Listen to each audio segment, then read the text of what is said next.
There's a silence that doesn't come from peace. It comes from being looked at and not truly seen. From being spoken to but never heard. She walked into that clinic carrying life, but every step past that marble floor stripped a little of her own. Not with shouting, not with violence, but with glances that lingered too long, voices that dismissed without listening, and a system that smiled, while quietly closing every door behind her. And yet she didn't leave. She sat, she waited, she breathed through fear, because there was someone growing inside her who couldn't afford to feel it. This isn't a story about loud injustice. It's about the quiet kind, the kind that creeps in through polished walls and professional tones, the kind that makes you question not what you did, but whether you even deserve to be in the room. So how does a woman fight back? When the world insists she disappear? Keep listening, because the answer isn't what you think. The morning air in Charleston carried the kind of stillness that only autumn could offer, cool but not cold, light but not bright, quiet enough for you to hear your own thoughts if you dared to listen. On the corner of Meeting Street and Brenton Avenue stood Beaumont Hills Women's Center, its ivory facade gleaming against the backdrop of amber leaves. It looked more like a luxury hotel than a clinic. Marble steps, etched glass doors, a cascading fountain by the main entrance.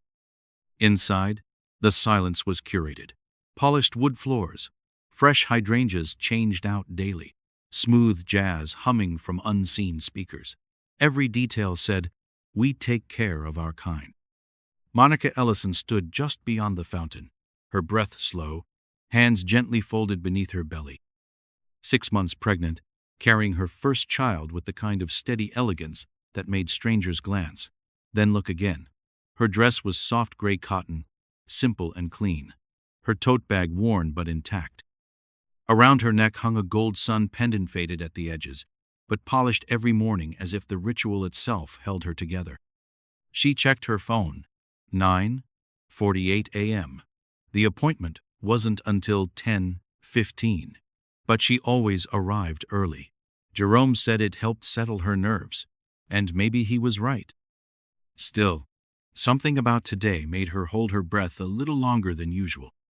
He was supposed to come, he always did, but this morning, a federal deposition in Columbia had run late. "I'll be there," he'd promised on the phone, his voice pressed between urgency and regret. "Don't wait on me. Just go in. I won't be far behind." Monica believed him. Of course she did. Jerome never made promises lightly, but belief couldn't stop the chill from settling in her chest as she climbed the steps alone. The sliding doors opened with a hush. She stepped into the lobby, and the room shifted. Not in noise, but in energy, the kind of invisible rearrangement only certain people notice, like the way eyes drop without meeting yours, or how conversations lower when you pass by. The front desk sat beneath a curved skylight. Behind it, a young woman with strawberry blonde hair tapped at a keyboard, then glanced up. Her eyes met Monica's for half a second, then fell to the desk again. Monica walked forward slowly, not timid but careful. It wasn't her first time in spaces like this. "Good morning," she said softly. "Monica Ellison. I have a 10:15 with Dr. Renner." The receptionist didn't respond right away. Her fingers continued tapping. Then, with a tilt of the head and a glance too quick to be friendly, she asked, "New patient?" "No," Monica replied. "This is my third visit. First trimester checkup, blood panel last month, and now the 4D scan." A slight pause. The receptionist nodded mechanically. "Right. You can fill this out again just for verification." She slid a clipboard across the counter like it was part of a routine she didn't want to perform. Monica smiled politely and took the form. As she turned to sit, she noticed the shift of a handbag. The woman across the room, dressed in cream slacks and designer flats, drew her purse a little closer to her lap. Not overtly, not panicked. Just subtly. Another woman, maybe mid-40s, glanced up from her phone, then nudged her companion with her elbow. Whisper, glance, look away. Monica sat by the window, pen in hand, trying not to tremble. She filled out the form with slow precision. Her handwriting, elegant and even, felt like the one thing she could control. Age, 34. Occupation, elementary school teacher. Emergency contact, Jerome Ellison. She checked the time. 10:11. No call yet. Her fingers brushed her necklace, the one her mother gave her after her first teaching job. To remind you, her mother had said, that you carry light, even when the world can't see it. But today, that light felt heavy. When the nurse called her name, it wasn't warm, just efficient. Ellison? She stood slowly, nodded, and followed the woman down the hallway. Everything looked perfect, immaculate. Framed photographs of glowing mothers with smiling infants lined the walls, mostly white women, all airbrushed, beaming in pastels. Soft piano music drifted from somewhere overhead. But Monica's stomach tightened. It wasn't nerves about the baby. It was something else, something colder. The nurse didn't make eye contact, didn't ask how she was feeling, just opened a door room 4 and gestured. The doctor will be with you shortly. Then she was gone. Monica stepped inside. The room was clean, pristine even, lavender scented. The exam table had fresh paper. A monitor glowed blue in the corner. A vase with artificial peonies sat by the sink. She sat down, smoothing her dress beneath her knees, adjusting the hem with fingertips that wouldn't stop shaking. 10:23. Still no word from Jerome. A flutter in her belly made her pause. The baby turned. She pressed her hand gently against the movement. "It's okay," she whispered. "Daddy's on his way." The door opened, and in stepped Dr. Victoria Renner. Tall, blonde, pale skin stretched tight over cheekbones, white coat crisp. Her shoes didn't make a sound. She didn't smile, didn't introduce herself. She just looked, for a beat too long. Then, "So, Monica Ellison." It wasn't a question. Monica straightened slightly. "Yes, we're here for the scan today." Dr. Renner's eyes drifted from Monica's face to her shoes, to her bag, back up again. "You came alone." Not a question, either. "My husband's en route," Monica said, calm but clear. "He had court this morning." Renner tilted her head. "Ah." She turned to the counter, flipped through a folder, then, without turning, spoke. "You know, most women who care about continuity of care make these appointments together, with their partner. It says something." Monica blinked. "I confirmed this last week. We both planned to be here." Renner turned back. Her tone sharpened. "Planned, but not present." The words landed like stones. She smiled, just barely. "Let's get started. Please lie back." Monica did, slowly, heart pounding now. Renner snapped gloves on, pulled the machine closer, but her body language said it all detached, impatient. Then she paused, looked around. "Where's the wrist cuff? There was a monitor here this morning." She looked at the tray. Empty. Monica said nothing. Renner turned sharply. "You didn't move anything, did you?" Monica's voice was barely a whisper. "I haven't touched anything." Renner didn't respond, just opened the door, called out into the hall. Seconds later, the nurse returned. A low conversation outside. Monica heard only fragments. "Can't find. Not the first time. Just check." The nurse re-entered. Didn't speak.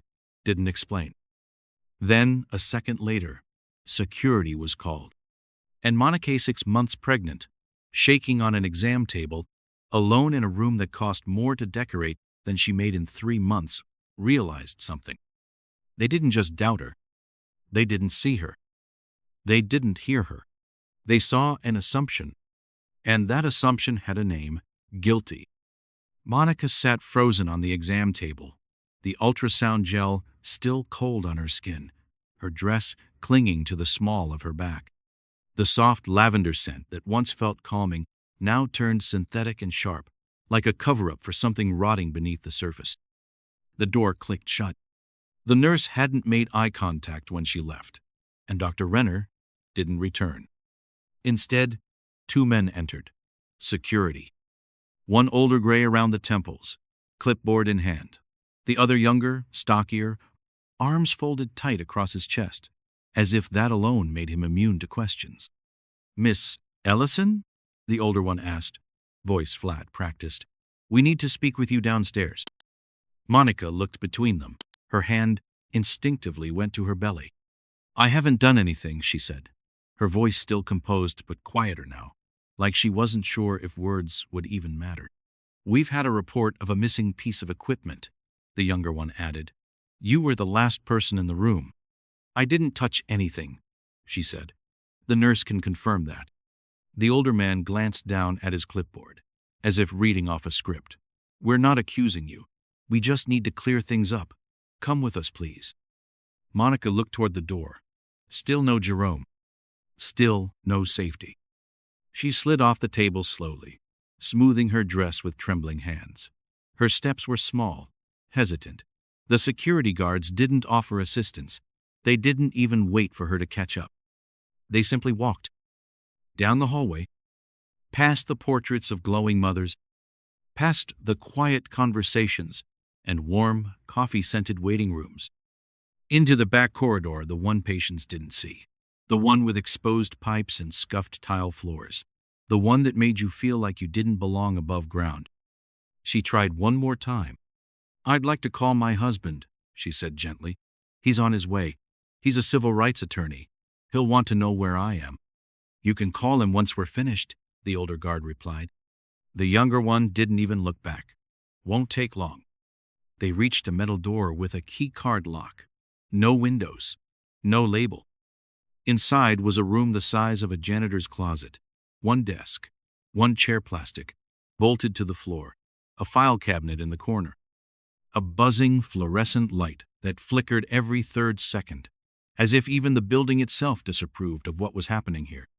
"Have a seat," the older man said. Monica sat, slowly, her knees close together, hands gently folded over her stomach. The younger guard leaned against the wall, arms still crossed. "We're just going to ask a few questions." She nodded. They didn't ask. Instead, the older one pulled out a form and started writing. The younger one tilted his head toward her. "We'll need your phone."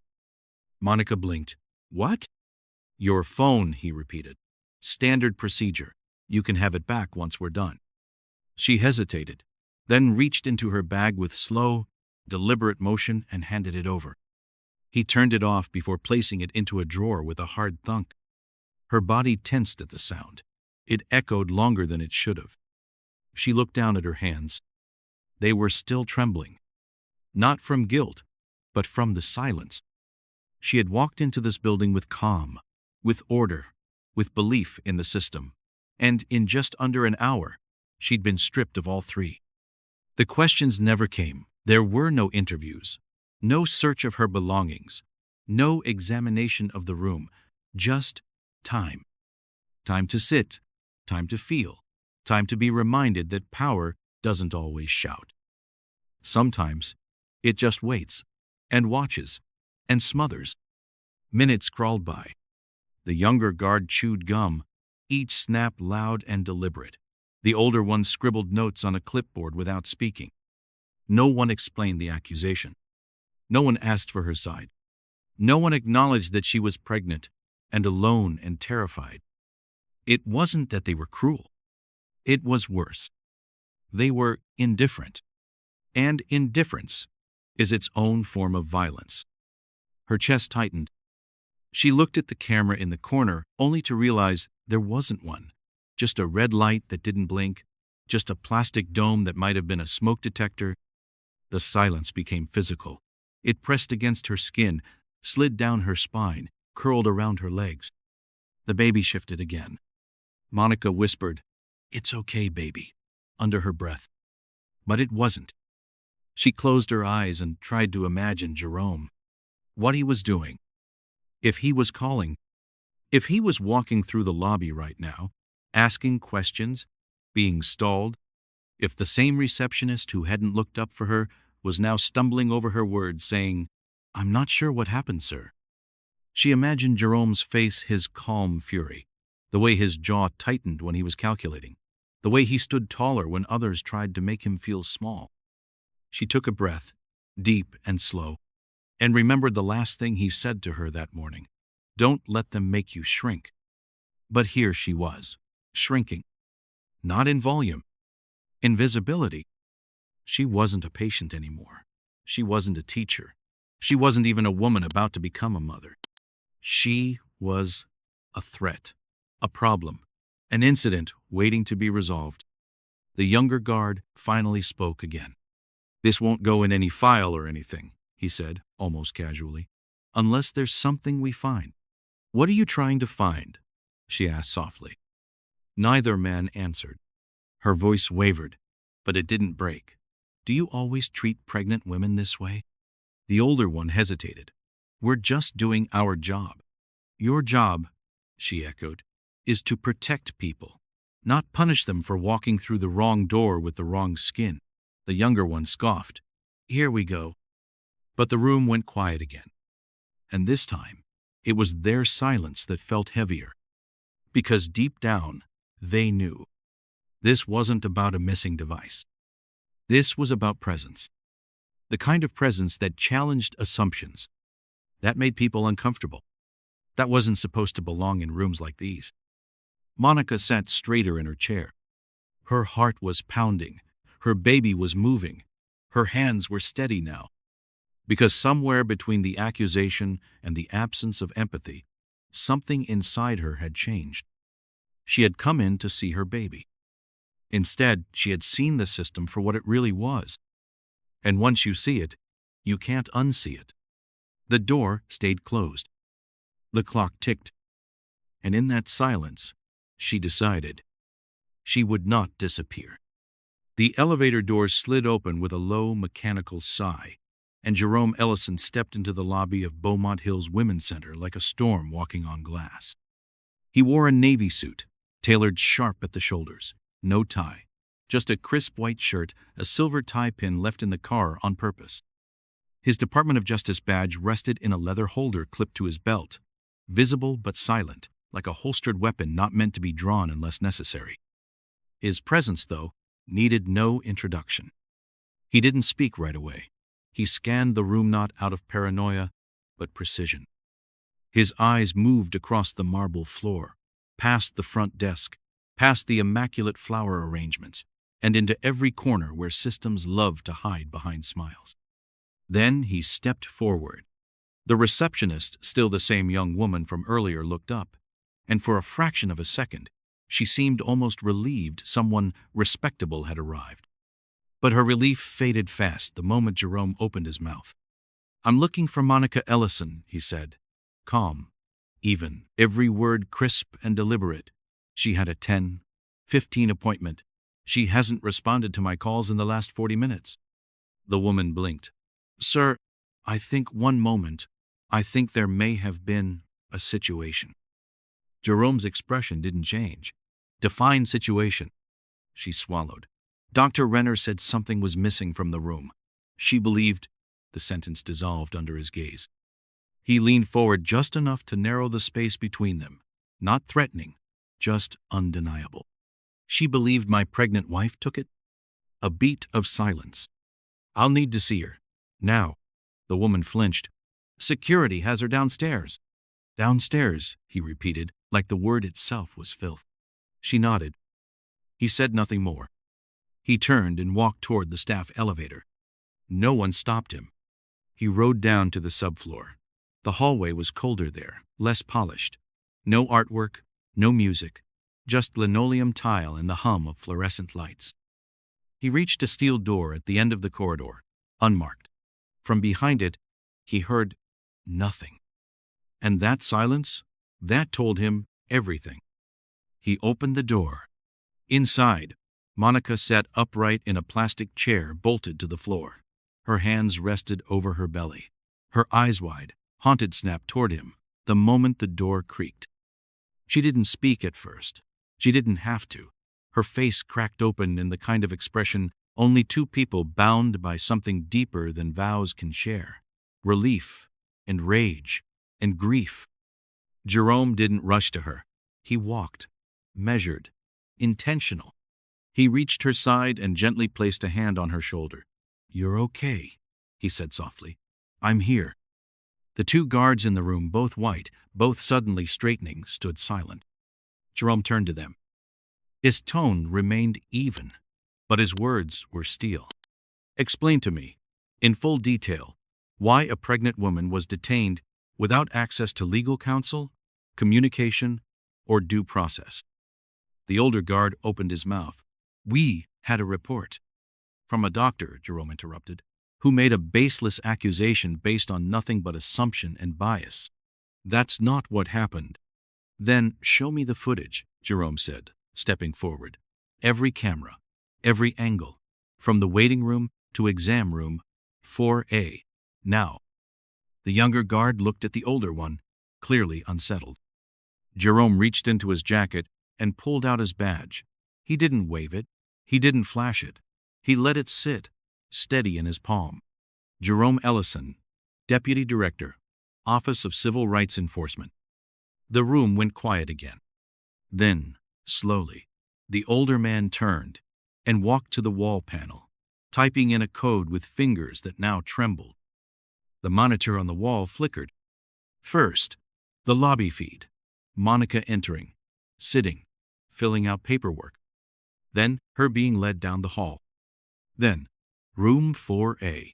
Monica walks in, sits, doesn't touch the tray, doesn't move anything but her purse. Timestamp, 10:17. Jerome stepped closer. Keep going. 10:26. Dr. Renner enters, walks to the tray, places a devices-small silver down, turns her back. 10:29. Monica is on the exam table. 10:31. The doctor glances back, notices the tray. 10:33. She exits the room, alone. Not once did Monica touch the counter. Jerome didn't blink. Roll forward to the cleaning staff. The footage jumped to 10:44. A janitor enters, wipes down the sink, doesn't touch the tray. 10:46. The room is empty. The device is still there. Then, the feed cuts out. Why does the camera cut? Jerome asked. That's when the auto backup triggers, the older guard mumbled. The hallway cam reboots every 30 minutes. Convenient, Jerome said. He turned to the drawer, opened it, pulled out Monica's phone, and placed it gently back into her hand. Then he faced the two guards again. You held my wife in an unmonitored room without legal justification, confiscated her property, denied her access to medical advocacy, and subjected her to emotional trauma during pregnancy. We were just following. You weren't trained in the law, I was. His voice didn't rise. It simply landed. Hard. You violated federal civil rights protocol, patient safety regulations, and the Fourth Amendment. The younger guard took a step back. Jerome didn't move. I want the name of the attending physician. I want the written report. And I want every second of footage emailed to this address. He slid a card across the desk. Within the hour. Or I'll file obstruction on top of unlawful detainment. Neither man responded. Monica stood up, still shaky. Jerome steadied her, hand on the small of her back. She looked around the room one last time, the cold light, the plastic chair, the silence that hadn't protected her. And she said barely above a whisper, I want to go upstairs. I want to see her again. Jerome nodded once. Let's go. They didn't take the staff elevator. They walked the front hallway, past the reception desk, past the other patients who turned, stunned, at the sight of a black woman walking with calm fury, flanked by a federal official. At the top floor, a glass conference room waited. Inside, the clinic's administrator stood frozen. A representative from legal sat across the table, and Dr. Victoria Renner? She was already there, arms crossed, jaw set, the arrogance slipping beneath her skin now, replaced by something else. Jerome didn't sit. He placed a folder on the table. Inside, he said, are time-stamped images, verified by your security feed, that disprove every claim made by Dr. Renner. I am filing a formal report with the Department of Justice, the South Carolina Board of Medical Examiners, and the Office of Civil Rights. Dr. Renner scoffed. Jerome turned to Monica. And Monica softly, but clear spoke. You looked at me and saw someone disposable. Not a teacher, not a mother, not a woman. Just a problem you didn't want to deal with. Dr. Renner's lips curled. You're twisting. No, Monica said, still calm. You just never expected I'd be believed. The administrator cleared his throat, his voice tight. We'll begin internal review immediately. But it was too late. The review had already begun. Not on paper, but in every eye that watched Monica Ellison walk out of that room. The morning after the confrontation, Monica woke up before dawn. The apartment was still, bathed in a blue-gray quiet. Jerome lay beside her, his breathing slow, one hand still resting on her belly like it had been all night. She didn't move for a long time, not because she was afraid, but because something inside her had shifted and she wasn't quite sure what it was yet. She was exhausted, yes, but beneath the fatigue, a new rhythm was forming. Not a hunger for revenge, not even rage, just a clarity. A quiet certainty that what had happened to her could not stay in that basement room. Not anymore. Later that day, Monica sat in their small kitchen, a spiral-bound notebook in front of her, the kind she used in lesson planning. Pen in hand, she started writing not a statement, not an affidavit, just thoughts. What does it mean to be seen? Who decides what dignity looks like? How do you explain silence to someone who's never had to survive inside it? She wrote slowly, deliberately, like she was rebuilding something brick by brick. Jerome watched from the doorway. He didn't interrupt. He knew that look, he'd seen it before, on jurors who'd just heard the undeniable truth, on victims who realized their pain could mean something if spoken out loud. By noon, Monica had drafted a proposal, not a lawsuit, not a demand, but a motion for systemic review. She titled it, The Beaumont Submission, a Case for Structural Dignity in Maternal Care. It was part narrative, part legal inquiry, part personal account. But it wasn't just about her. It was about every woman who had been told to wait, to hush, to accept less. It was about her students' mothers, her neighbors, her ancestors. It was about the assumption that pain without protest equals permission. And Monica was done asking permission. 2 days later, she and Jerome stood before the Internal Review Board at the South Carolina Department of Health. The room was clinical rows of laminated chairs, a podium, microphones that never seemed to work properly. But Monica's voice did not falter. She didn't tell them what happened in dramatic tones. She didn't exaggerate. She didn't even raise her voice. She just told the truth. And somehow, that truth sounded louder in its calmness than it ever could have in anger. I was made to feel less because I walked in alone, she said. Because I wasn't wearing the right kind of dress, or carrying the right kind of purse. Because my husband didn't arrive before they decided I was a risk. She paused. I didn't scream. I didn't run. I didn't fight. And for that, I was punished. Because in places like that, dignity without loudness is invisible. Someone in the audience wept. Monica didn't look away. Over the next week, emails began to flood in. From nurses, from black doulas, from women who had left Beaumont Hills quietly, never knowing how to name what they felt until now. A senior editor at the Charleston Ledger called and asked if she would be willing to speak. Monica said no to interviews, but yes to sharing her full statement with edits for publication. When the article ran titled, I wasn't a patient, I was a problem, it caught fire. Not because it was sensational, but because it was true. That same week, Dr. Renner was placed on unpaid administrative leave. The clinic released a statement sterile and vague, but it included 2 words Monica had fought for: institutional review. It wasn't enough, but it was a crack. And cracks let light in. Monica didn't parade. She didn't pose for photos. When asked if she wanted to sue, she declined. Not because she didn't deserve compensation, but because she wanted something rarer. She wanted change. She requested the clinic establish a patient dignity council, a monthly forum for women to share anonymous experiences, suggest improvements, and hold leadership accountable. She asked for anti-bias training, not a one-day PR move, but a curriculum built with community leaders, birth workers, and local civil rights organizations. She asked that no one be alone in that building, again, not physically, not emotionally, that a patient advocate be available to any mother who requested one. The administrator, still stiff from the blowback, agreed. Reluctantly, but he agreed. Jerome said afterward, "You could have taken the whole place down." Monica just smiled. "I'd rather rebuild it from the inside." Weeks passed. Fall deepened. Leaves curled and darkened. The weather turned soft and strange, as it always did in Charleston. One afternoon, Monica visited her old classroom. The kids were painting pumpkins. One of them, a little girl named Talia, ran up and hugged her belly. "You still got the baby in there?" she asked. Monica laughed. "Still cooking." "You're going to be a great mom," Talia said. It was the first time Monica believed it completely. That night, she sat on the porch with Jerome. The sun dipped low, the cicadas humming. They didn't talk much. They didn't need to.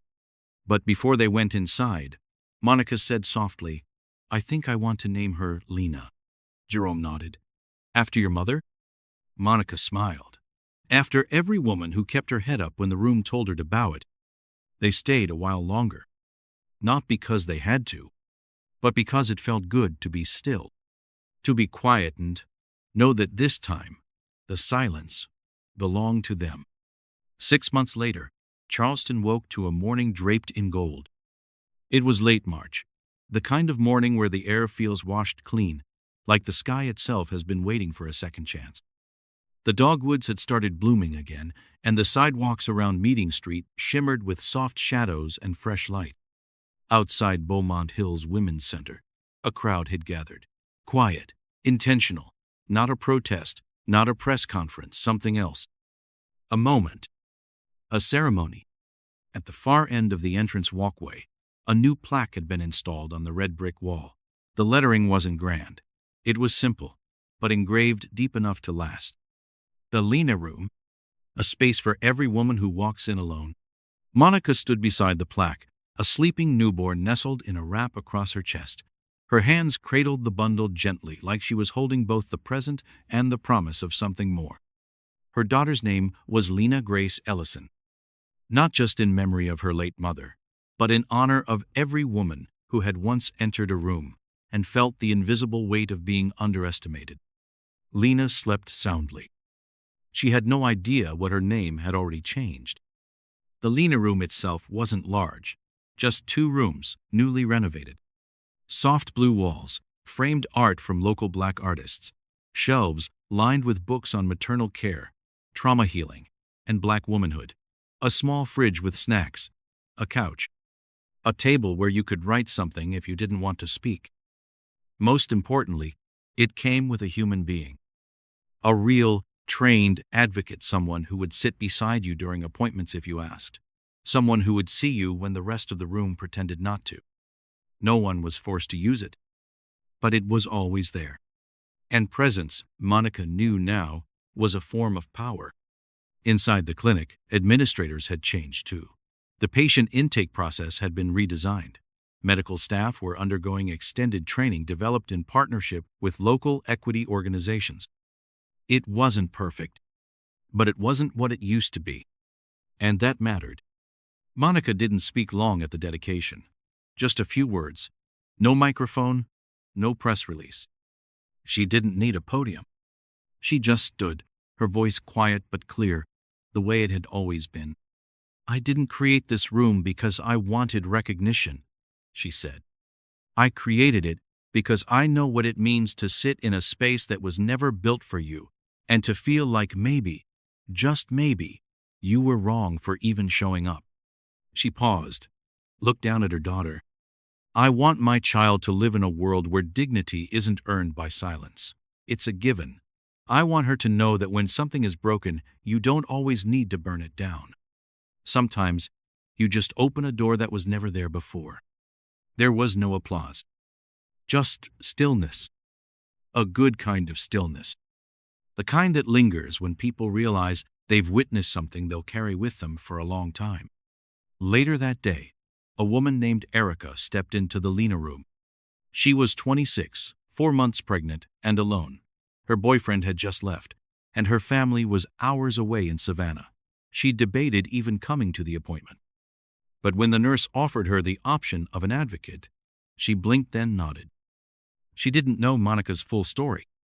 She didn't know about the elevator ride, the security room, the form in the notebook. She just knew that someone had thought of her before she ever arrived. And that was enough.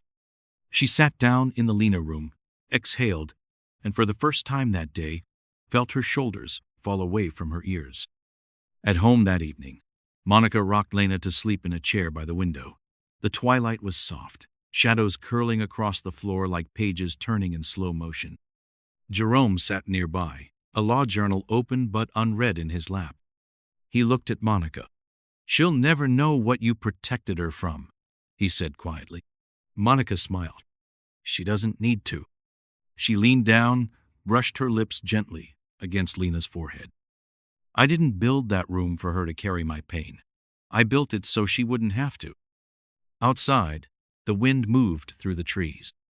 No headlines, no breaking news, just a quiet revolution in a city that almost missed it. But inside the clinic, inside the Lena room, women would sit in silence and feel something radical. Safe. Have you ever walked into a room and felt like you didn't belong?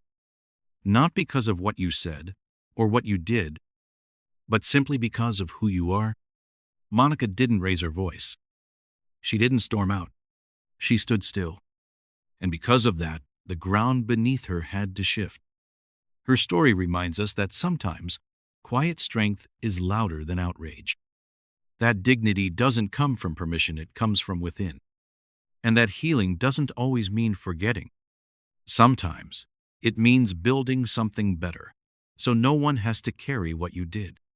If you've ever felt unseen, unheard, or out of place, I hope this story reminds you. You are not alone. You matter. And your presence, your very presence, can open doors others tried to keep closed. We'd love to hear from you. Have you ever experienced something like Monica did?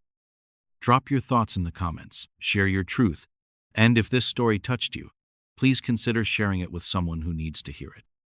Don't forget to subscribe for more stories like this, stories of quiet power, courage, and change.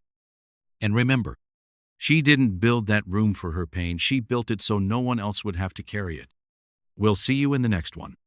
Stay tuned.